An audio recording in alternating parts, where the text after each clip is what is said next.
no for something completely different. Yes, exactly. And, thank you. As Walter says, it's somewhat at odds, but I think somewhat is the important operant word.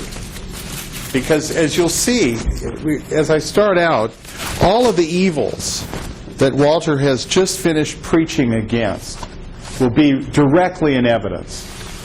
The absolute insistence on these atomic representations of the objects of the mental world. The specific assumption that these are long-lasting, durable representations that will go for a lifetime. Thank you. Oh, just a moment. I guess you'll like that. Just a moment. Yeah, let me just move this over, and then we'll have everything. Great. Perfect. We're all set. Thank you, Tony. So, there's a lot to cover. This is by far the most concrete theory of cognition. It's so concrete that I have created a title which leaves little wiggle room. I'm actually going to propose the mechanism of thought. There is no other. And I'm hoping to convince you, if my goal is reached, you will walk out of here with a vision of how this works and the opportunity to delve as deep as you want to actually reproduce all of this and see for yourself the power of this vision. It's just a theory. It's not at a point where you could say that it's truth, but it could be truth. Now, I'll let you read this, because we're going to end with this. This is the beginning and the end. The bottom line is that this theory of confabulation actually explains it all. It tells what the cerebral cortex is doing, how it does it, and what the consequences are. So unfortunately, we have a very limited amount of time, and there's a lot to say. So I'll skip a lot of things or go over them briefly. The main point is, why is thought so powerful? Why is it that our thinking makes ordinary algorithmic computation look silly in comparison? There must be some core essence of power involved. And this is going to be demonstrated here specifically, and that is that that in thinking you have this enormous parallel application of knowledge that's all being used. It's not just being thrown in and most of it's worthless and wasted. It's all being used to finally arrive at the answer. And that has characteristics that are unknown in ordinary information processing, and as a result, the overall functionality is much greater. And that is the actual explanation of the mechanism of thought. Now, this theory has many elements, but there are four that lie at the heart of it, and I hope I can go through these quickly. These are very specific. This is what we call a falsifiable theory. It's specific enough that it is either right or it's wrong. And someday it should be possible to tell which. So we'll go through these four things in detail, and then we'll look briefly at the mathematics. By the way, there is an actual, concrete, specific mathematics underlying this. This is not vague. And again, it's falsifiable. This theory contends that, again, just wait, because exactly what Walter was saying, all the specificity that his theory specifically abhors is present here. So we disagree on this, but as you'll see, the ideas come together very, very strongly at the end. This proposes that human cerebral cortex is comprised of about 4,000 of these little modules. Now, you all know about hypercolumns. These are much larger than hypercolumns. These are hundreds of times larger. This is like 45 square millimeters. Now, I'm giving you specific numbers here. If this turns out to be 3,828, I'll consider it correct. Basically, give me an order of magnitude. But I want you to have numbers so you know what I'm talking about. This isn't vague. These are huge. And if they exist, they've never been found. Nothing like this has ever been reported. These are depicted here as sort of nice little convex areas of cortex. They go through full depth, all 6 layers. But in fact, they're probably very irregular, and their shape is determined by factors I won't go into here. Let's look at the neurons of layer 3, of which this module has about 500,000. These are the critical neurons because these are the ones that are used to represent the objects of the mental world. Now, how does this work? Each module is responsible for describing one and only one attribute that an object in the mental world may have. And I'll be specific in a moment. But that's its job. All of these neurons are used to describe the specific description of that attribute for the object at hand, for the object that this module is being used to describe. Now, how are they used? The hypothesis is that these neurons are used in groups of 60. Again, this is an estimate. And that those 60 neurons are roughly a random group. Now, sort of confusingly, each neuron actually participates in about 20 of these different collections. So it's very confusing because they're overlapping. They're not orthogonal. They're overlapping. It doesn't hurt anything. That we're not going to get to. But the bottom line, it makes no difference. But this collection represents one possible description of this attribute. This is another one. This is another one. And I'm saying here that this one module might have 126,008. It's extremely discrete. By the way, if these are names of people, this might be John, this might be Mary, etc. These collections of neurons are formed in childhood, and the collection remains stable throughout life. It never changes. Now, why do we have to have that? It's because I can learn more about John any year in the future, which means that the terms of reference I use for describing mental world objects cannot change, because otherwise you couldn't accumulate knowledge. So in order to be able to accumulate knowledge, the terms of reference must be stable for a lifetime. And this is what they are. Another way to look at this is just a list of symbols. You're saying, well, that's all a module is just a list of symbols? Well, in this case, we're selecting symbol 9, which means that this particular group of 60 neurons is very active at. No. As you'll see in a moment, these modules have another function as well. In fact, they have 2 more functions. Now, I said there's 4 elements. We're done with 1. The first one talks about how are the objects of the mental world represented. We're done with that. Now we go to element number 2. What is knowledge? Knowledge is very simple. Knowledge comes in discrete units.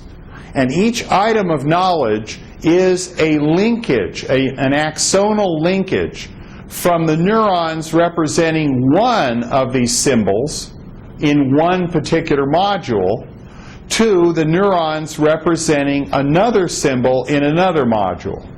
The linkage of that population of neurons to this population is called an item of knowledge, and you possess billions of these. Billions. You haven't lived billions of seconds. Think about that. That's what the brain is all about. The cerebral cortex is all about a vast, vast overabundance of knowledge and an impoverishment of processing. As you'll see, the processing is unbelievably weak, but it's more than adequate given the vast amount of knowledge that we possess. That's item number 2. What is knowledge? Knowledge is simply pairwise links from one symbol in one module to another symbol in another module. And by the way, look at these. This module, in this case, has a specific function. Its job is to represent words that describe objects. And what particular symbol is being expressed? It's the symbol for the word apple, because I'm looking at a nice red apple. This module's job is to describe the colors of objects. Again, it's overly simplified. You've got thousands of these. But the bottom line is that here the symbol is for the color red. And the co-occurrence of these, exactly as Hebb stated. By the way, you may not be aware of this. In his 1949 book, Hebb explicitly stated that the linkages between neurons that he was describing are not between neurons. They are between groups of neurons. That only groups of neurons are meaningful. That's precisely correct. Only this specific ensemble of neurons means anything. Each neuron actually participates in 20 of these or more. And so by itself, it has a very ambiguous meaning. This group has an absolutely unambiguous meaning. So this is what knowledge is, and you possess billions of these. That's what sleep's all about, is to accumulate these. Okay, 2 out of 4. We're on number 3 now. What is the third basic element of this theory? It is that there is one and only one information processing operation. It's called confabulation, and it is deliberate, and it is localized. Now here again, Walter and I have to be somewhat in disagreement, but as you'll see, it's not necessarily a very great disagreement. In this instance, you have a cortical module. And let us say that this cortical module is currently receiving inputs to these layer 3 neurons from many other modules, causing some of those neurons to be a little bit more excited than others. When the command comes in, again, this is deliberate. The way to think of this is each little cortical module is precisely like a skeletal muscle. It has a single control input, a thought command signal. And when that comes in, when this signal comes in and says, okay, now, confabulate, it takes whatever state of excitation each of these little ensembles of neurons has and immediately causes the symbols to compete, all of them competing with all the others.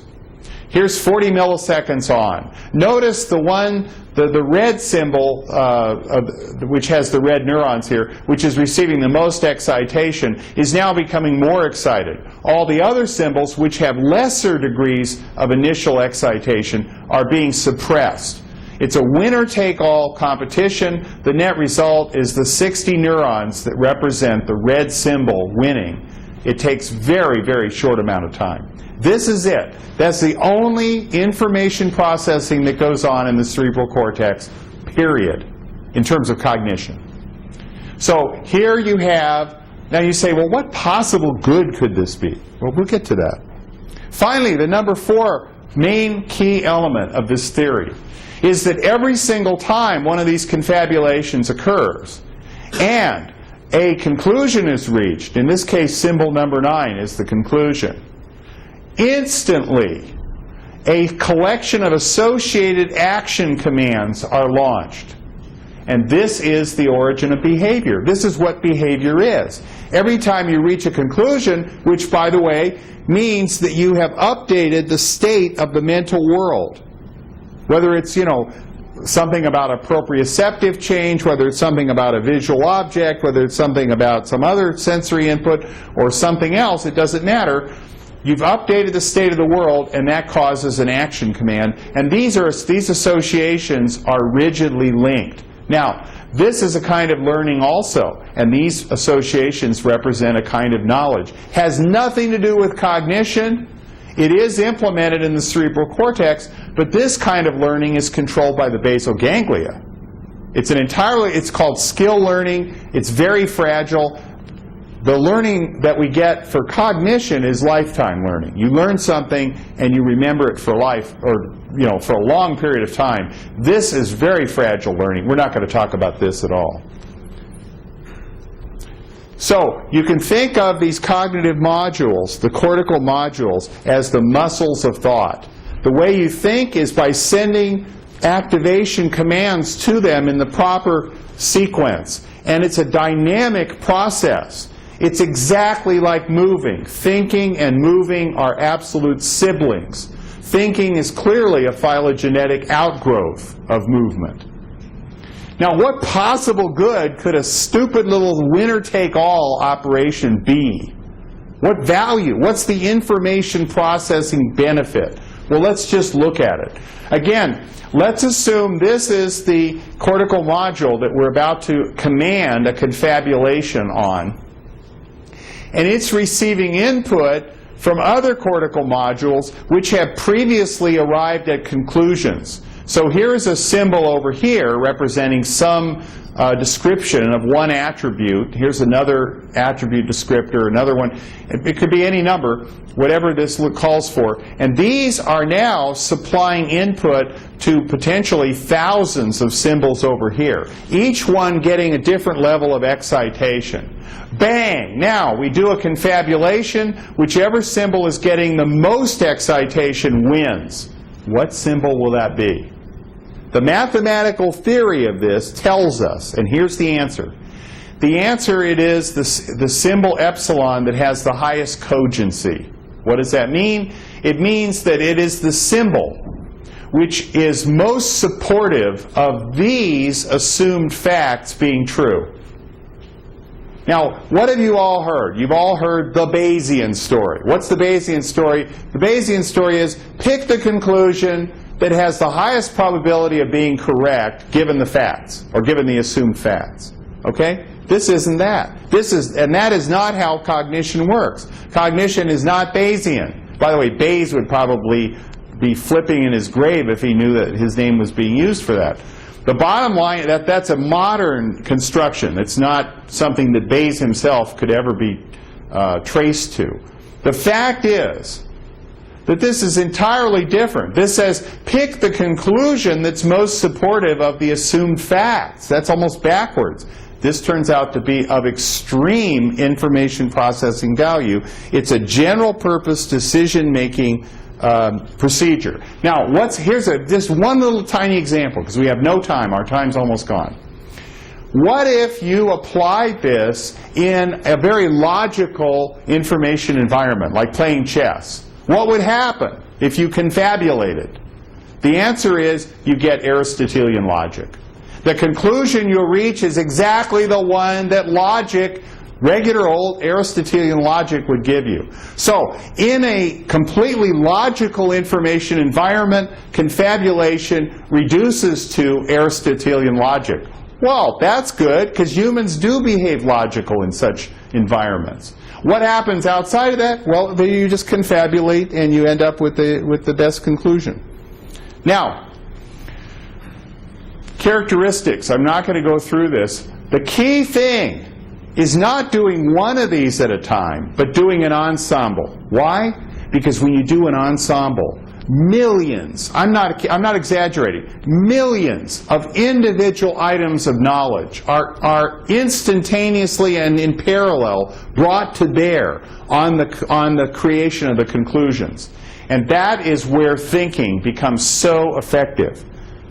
And that's what makes thinking so good. Now, what regime of study should we use to try this out?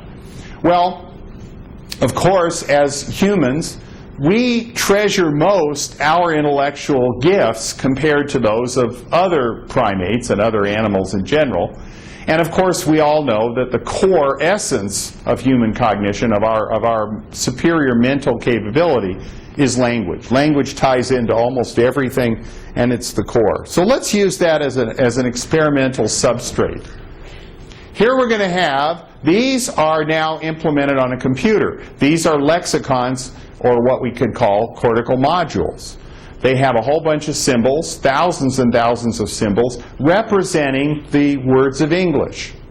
What we're going to do is use Hebbian learning to establish these knowledge links on the basis that some word here in this position was seen frequently with a word over in this position, and then we establish a link. How many links get established in this case? 5,251,335. That's this case. It's a very simplified case. Now, what if I go ahead, I've done all that learning by just simply reading text to it, And now I go ahead and put in 4 words. For lack of a. This is the symbol that represents the word for. This is the symbol. I know what you're saying. You're saying, yeah, you can do language, but you'll never do vision or sound. Yeah, we've already done vision and sound. It works the same. Works great. So this is perfectly general. This is lack, this is of, this is a. Now what symbol do we choose over here? We choose the one that has the highest cogency. What word does that represent? It represents the word unified. For lack of a unified. Oh, well, that's okay. What would be the second highest cogency? Blockbuster. What would be the third highest? Comprehensive. The fourth, etc. You get the idea. Well, here's a whole page of these experiments. So again, she could determine, and then the highest cogency answer is whether. The next highest is exactly. You get the idea. It works. Oh, interesting.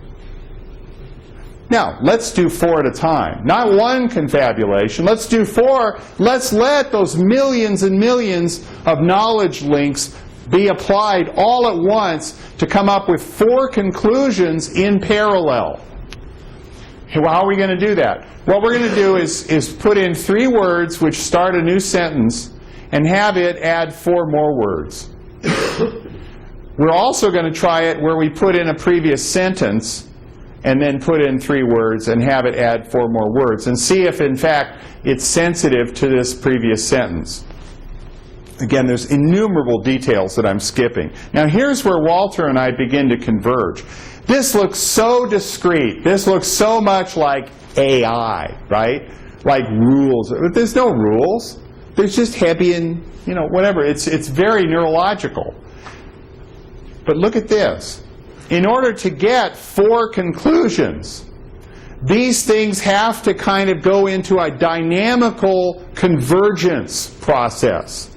Confabulation is a dynamical interaction between these 4 separate cortical modules, and only in the end do you end up with 4 words added on. Here we now have a total of 2 billion knowledge links, and indeed millions of them can be involved to come up with the next 4 words. That's what thinking is all about. This is thinking simulated on a computer. Someday you're going to think back, when was the first time I saw thinking? Well, it was the 6th of December, 2005. Now, what if we just put in the 3 words? What does it give us? Well, here are the 4 words that it adds.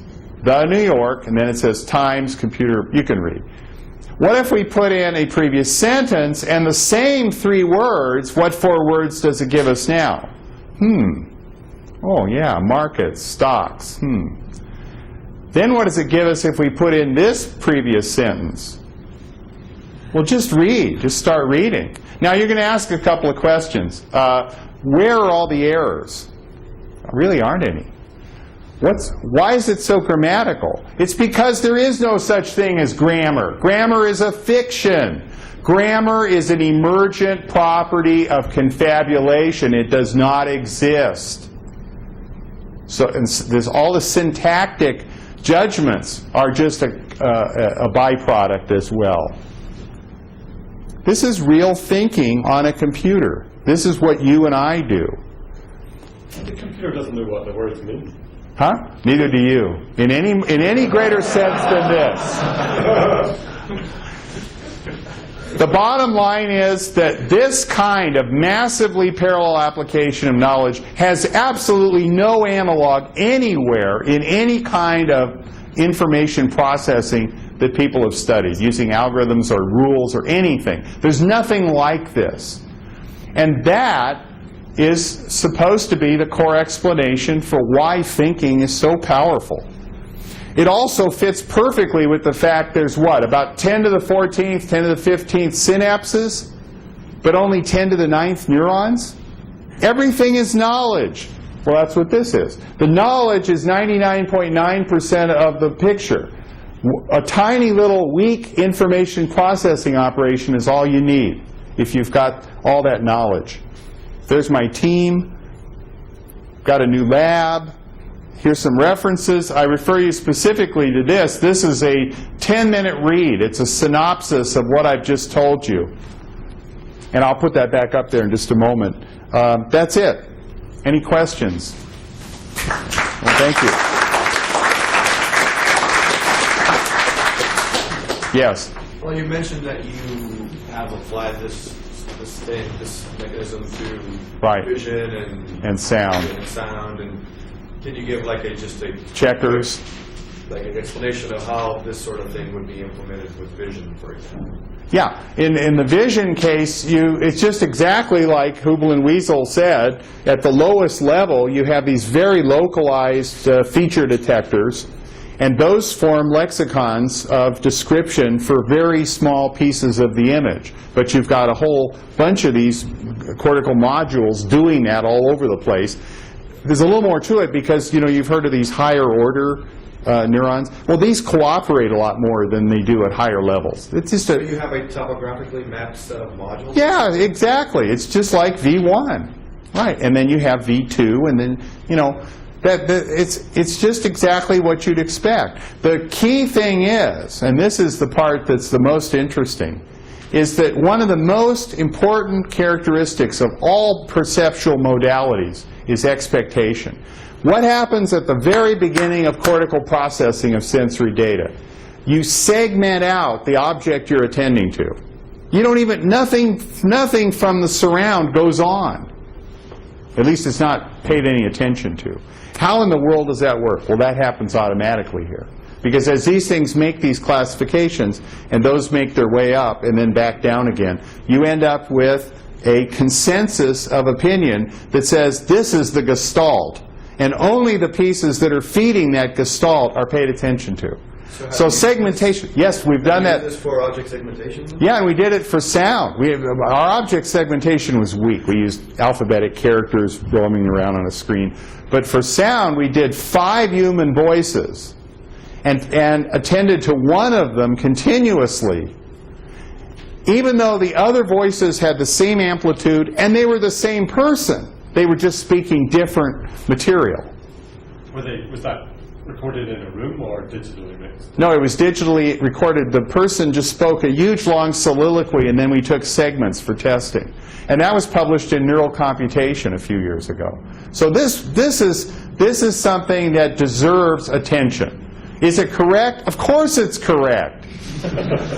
But that's a judgment that for you to make. Yes? So you're saying that there are these discrete packets of symbolization? Yes. Yeah. Huge numbers of them. Once they're set, they don't change, correct? Like Correct. The packets. Right. So how does that take into account where if I suffer some sort of trauma and I have cell death, Right. recovery of function that indicates that these packets can change? Like I don't permanently Oh, no. Yeah, but you're exactly right. apple and peanut butter. Well, first of all, I don't know, but my guess would be that there's a recapitulation of a very early stage of development that restores plasticity and allows some sort of restoration of function. I just don't understand how they're sending the gamma to signal and say, wait, we have to restart doing this. No. I think the tissue itself, the glial cells, whatever, what happens under trauma, you have huge neuron death. And then you have, in some cases anyway, a partial restoration of the tissue. And that's got to be sort of implementing or recapitulating some sort of developmental stage. I don't know. I really don't know. That's a very good question. But it's far beyond this theory. This theory is really intended to prime the pump. It's intended to give people in neuroscience a very concrete thing to shoot down. And if they can't shoot it down, it can become the core, the base for the future of the field. Yes? You said that you identify knowledge with a link between 2 pairs of symbols. But you also said that one module could represent something like the word. Yes. Some particular thing. So why isn't that considered as knowledge? What, you mean the individual symbols themselves? The fact that a module represents a particular word or something like that. Those are what we would call the terms of reference. They are not themselves knowledge. They certainly represent a kind of knowledge of the world in a more abstract sense. But in the sense of knowledge, meaning things that you use in cognition, they themselves are not. They're the tie points. They're the stable elements, the terms of reference upon which knowledge is built, pairwise. Yes? Why can't my dog understand a sentence about the New York Times? The bottom line is that I'm afraid, unless you have an extraordinary dog, that it's just genetically impoverished. Why can't a monkey understand it? In other words, that dog... If I understand your argument, yes. You produced sentence comprehension and sentence production based on a neural system that was the fraction the size of rabbits. Oh, so, sure. If we could take a dog and I could somehow go in and utilize its hardware, I could do that. But then again, the dog wouldn't be able to move. It may not be able to. I mean, I'm going to have to co-opt an enormous amount of function to get a little bit of New York Times understanding. But I bet it could be done. I just can't do it. I mean, you know. But I think conceptually you're on the right track. In other words, if you went in and you sacrificed some enormous swath of capability that a dog needs to live, and took that over, you could probably build some sort of crude language faculty for the time that, you know, the dog survived. And you know, I'm not sure that would be an ethical use of the dog, but nonetheless, it could probably be done. Because you're right, the machinery is the same. But if that's true, yes, then you're making some claim about the genetics making all the difference. Oh, yeah. It doesn't fit into this at all. Oh, no, it does. It does. In fact, you're exactly on point. Let me go back to this diagram about the knowledge, because the key thing is, where can these knowledge links exist? They can only exist in areas where genetics has been providing the possibility of these links. You cannot take every piece of cortex and build links to symbols in other areas of cortex. Only where the genome has provided for this. And the dog genome doesn't link up the right things. In fact, the dog genome doesn't have this whole big block of language cortex. And of course, it has to be set up, you know how language develops. Any other questions? I have a question. Please, Tony, you get priority. So, when you build this, when you use this Hebbian learning rule to get epsilon from alpha, beta, right. to gamma, right. That looks to me like a fourth order Markov chain, right? Fourth order. Yeah. It's actually Markov. It's not Markov in the sense that you're always trying to predict the next thing. But it is Markov in the sense that Markov, because it's only going one ahead, always deals with pairs, right? It has a matrix that represents the transition probabilities. So the fourth order Markov chain takes the last four things that happened and tries to predict what the next thing is. Oh, yeah. On the four of them. And that's a probabilistic model. That's right. a statistical model. That's right. And that's what people in machine learning are doing. Right, exactly, except for one thing. Whoa. You can't just breeze by the main point, which is they're doing it wrong. Because what are they seeking? They say, well, let's find the conclusion that has the highest probability of being correct, and you're never going to get a brain that way, which is what they've already learned. No, but it's bankrupt. If they change their definition, then your fourth order model worked great. No, so when people say the Bayesian theory of the brain, every single person almost means a different thing, right? So Reverend Bayes rolling in his grave. Well, it sounds like backpedaling to me. Different ways that he wouldn't know where it's coming or going, but one way of that Bayes theorem does, it just simply relates joint probabilities to conditional probabilities. And their algorithms, maximum likelihood, and all kinds of things like that. Right, and all of those are wrong. No, they're not. They are for cognition. They're right. Look. Here's the problem. Let me. Wait. I'm submitting that your theory falls within that framework. Within the framework of probabilistic inferential machine learning, which is. I am delighted. Which is a huge industry, which is right. in computer vision and everything. Right? I am delighted to now be embraced by this community, because that's wonderful. What is it that progress always leads to? Co-option and incorporation. And that's right. So I'm perfectly happy with that. All right. The bottom line is that today's methods for choosing the conclusions are all wrong. That's the only change that's needed. But the rest of the framework holds. You're absolutely correct, and I'm delighted to now be a member of this community. And now Bayes would be happy, I think. By the way, you know what happened? You know the big problem? It's all due to Fisher. Fisher basically established the theory of pattern classification. And before long, it became clear that the best category to pick, or the best class to pick, is the one that has the highest probability of being correct. And that's Bayes' law in the Bayesian mainstream anyway. Well, some parts of the Bayes. I'm not going to try to even categorize the elements of this, as you say, diverse community. But the fact is that misconception, that brains do good pattern recognition, and so they must be Bayesian in character, that has held up progress for so long because that's not what cognition does. What cognition does is it maximizes cogency. And that's a whole different ballgame. But it is a minor change. You're correct. The Bayesian framework is all correct. You just have to pull out this one little thing and plug in this other thing, and then you're all set to go. Any other questions? Yes? What is the measure of cogency? The measure of cogency, it's just this probability. There's a whole paper on this that's referenced. This is actually the cogency. It says, how supportive is this particular conclusion of the truth value of your assumed facts? And the higher that is, the more desirable this conclusion is. And there's going to be one conclusion that has the highest cogency, and that's what you pick. So you could use Bayes theorem to flip that around to get Yeah. epsilon given the other one. That's correct, but then you'd need a whole bunch of... the priors over epsilon and the priors But the over point alpha is, there's no need for and then you'd be priors. really a Bayesian. Right, exactly.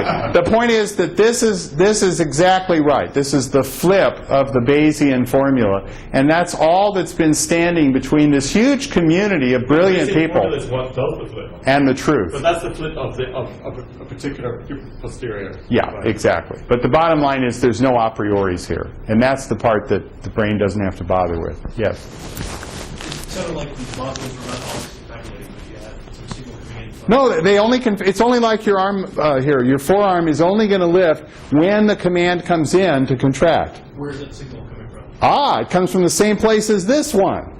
All behavior, movement, thoughts, and combinations thereof are triggered by the previous confabulations.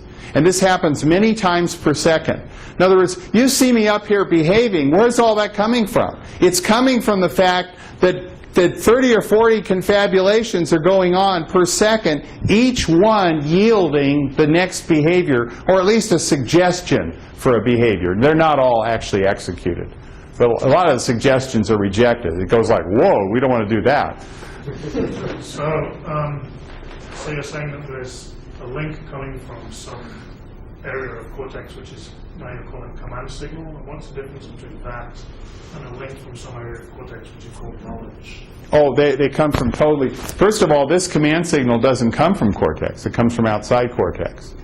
And second of all, the knowledge... I thought you just said that it comes from the previous confabulation. No, it's caused to exist by this process.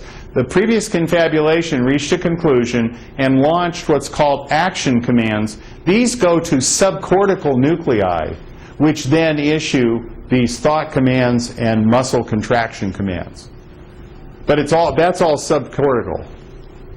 So links coming from subcortical? There are no links. The knowledge links are entirely in cortex. So if it's a link within cortex, it's called knowledge, and if it's a link between Yes. cortex and cortex, it's called command. There are many different kinds of links. The only ones that are of concern in cognition, which is the part we admire most about ourselves, are these links that link one symbol in one module to another symbol in another module. And there are billions of them in your head. Do you think there's any redundancy? Pardon me? Do you think there's any redundancy in that? They are redundant because these involve thousands of separate axons. And so you can have many, many neurons die and they still remain functional. They're very robust. And they're permanent. So basically there are some subcortical regions that are basically Vital. playing like a piano or something? Yes, that's exactly right. And, Right. okay, so However, they only play when they're told to. So it's a little confusing, because only when the cortex issues an action command do they do anything. But they know what to do. And it's complicated because there's different functions. The cerebellum is the brain's autopilot. And it basically knows how to carry out routine things without detailed supervision. So I can walk down the street and chew gum and think about something. So there's a lot of complexity. I mean, it's a much more complicated story. And the other parts of the brain are not unimportant. They're crucial. But this is all there is to cognition.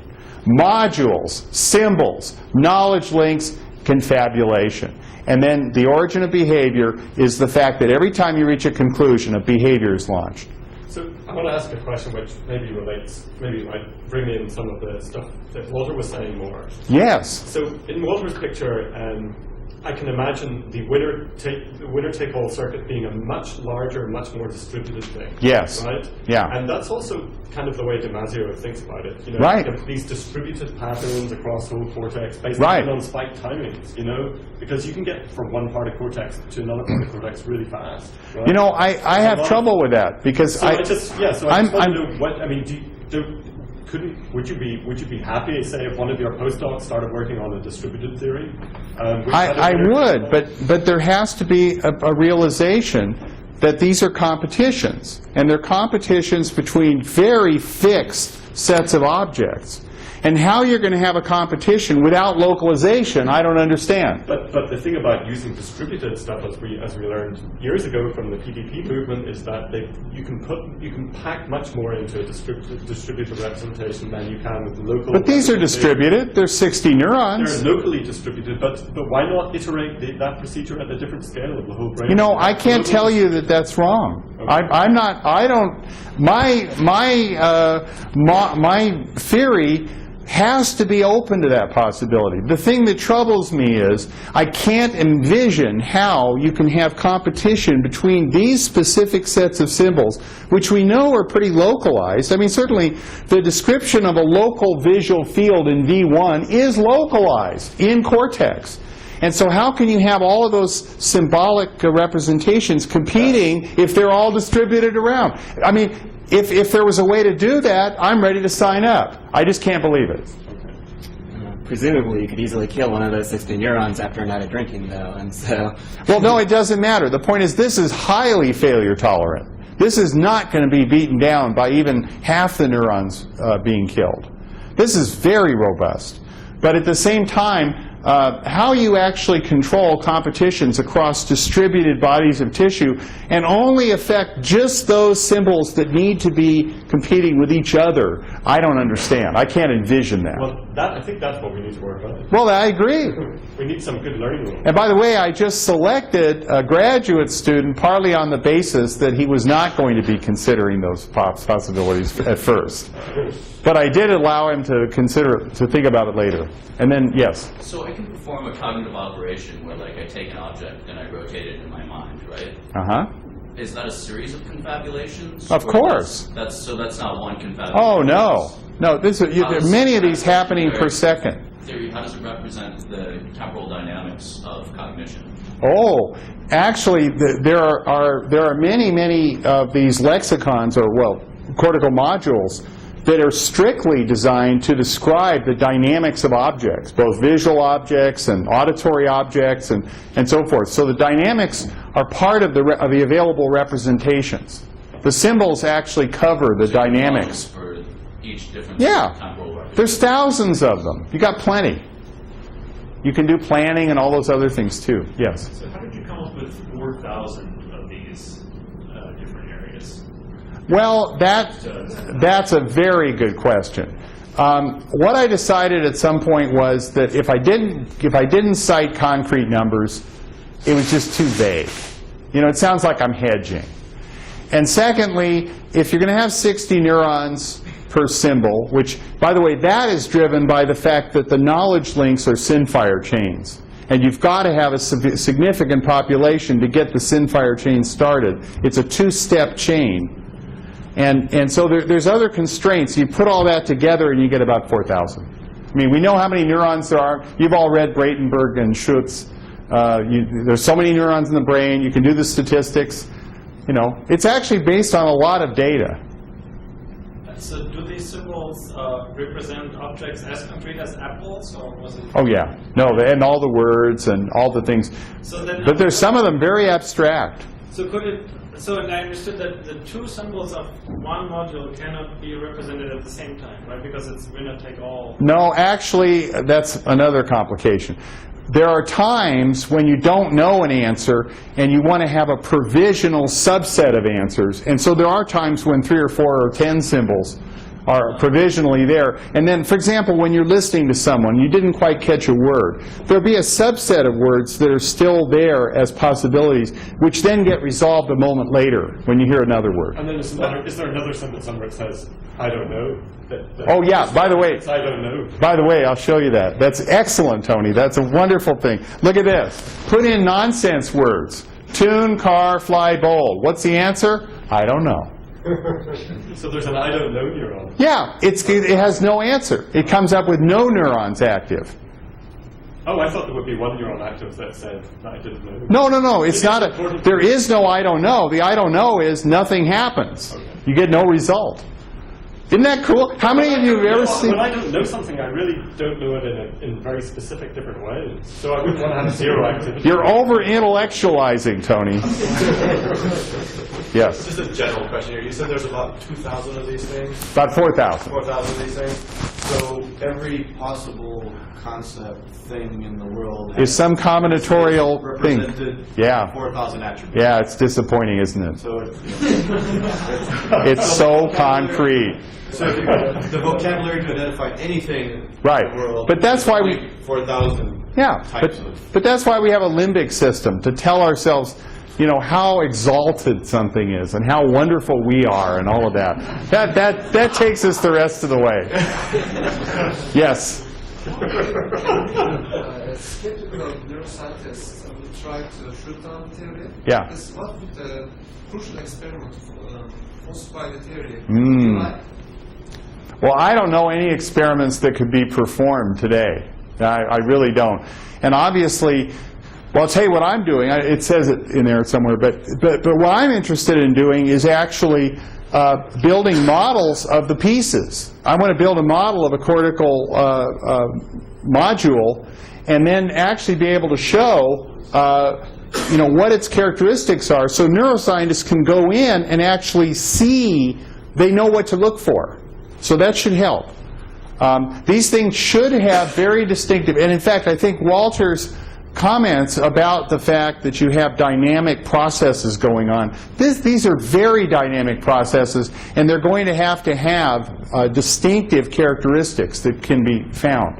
We're working on that. And again, the knowledge links are another aspect of this. And the fact that when you're actually doing confabulation across distant groups of modules, there's going to be delays, which is where we get some of these frequencies coming in. Because they have to talk back and forth. And that's got to be some of this EEG component. Yes?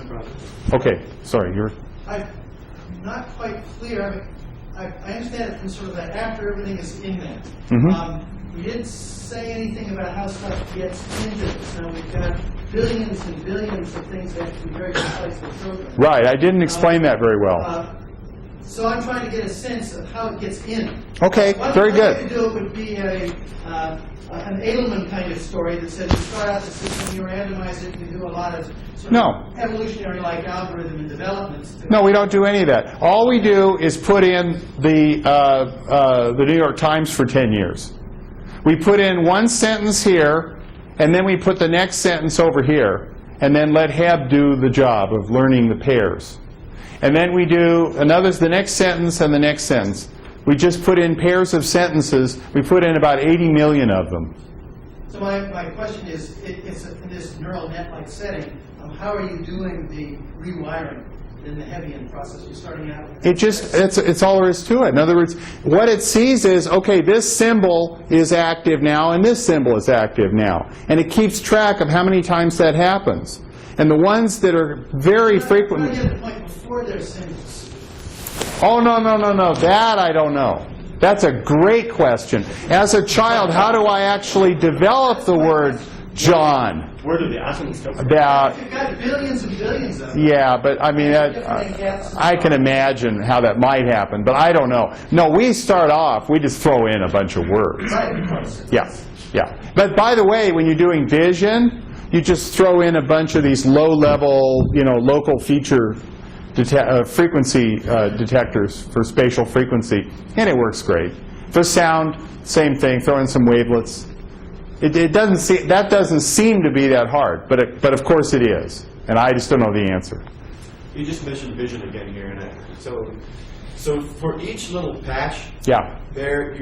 each one of those patches could have several attributes, right? No, it would have thousands. But different classes Local of attributes, right? They could have different colors. Oh yeah, orientations. some of these. This has symbols that represent words. Maybe there's one up here that has symbols that represents the local spatial frequency content of a piece of an image. So, but what I'm just trying to figure out is like the sheer number that would be required. If you have like the entire visual field, Right. And for each little patch, Right. you need.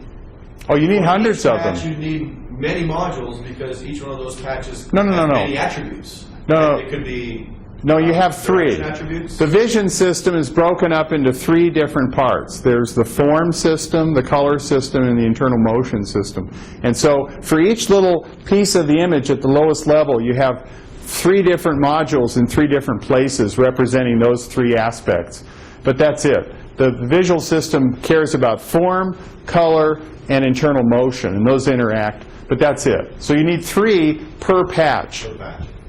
It's doable. But if you have 1,000 patches times 3,000 modules. It's not that many. It doesn't, for the whole visual field, it's probably only a few hundred. And that's a big piece of the brain. As you know, that's a big commitment there. It's not that big a deal. They can cover a reasonable area, and then when they integrate, the gestalt gets bigger fast, so it doesn't take very many. So coming back to my question with the several objects or symbols which you have at the same time, so you can keep about 5 or 7 objects in your working memory. No, the working memory, I think, works differently. If you think about words, my guess is the working memory is just literally how many of these modules you're endowed with for actually remembering momentarily the sequence of words. Yes, and then they wrap around. So if you go beyond 7, you have to start reusing. So, but if you were able to find several symbols in the same module, this would be a way of psychophysically testing it, because these symbols you couldn't represent at the same time. Right. Well, that's right. Testing, and I was. That's right. Exactly. But if you look at the data, if you look at what people have done, when they show some kind of a sensory object, the percept is very, very specific, which would suggest that this isn't wrong. Notice how I said that. Doesn't say it's right. It's just not going to be able to falsify it with that data. Are we done? I think we're, well, did you have one more question, Brian? Yeah. Oh, okay, thanks. All right, well, good. I think we're done then. We didn't have a debate, but let's thank. Thank you.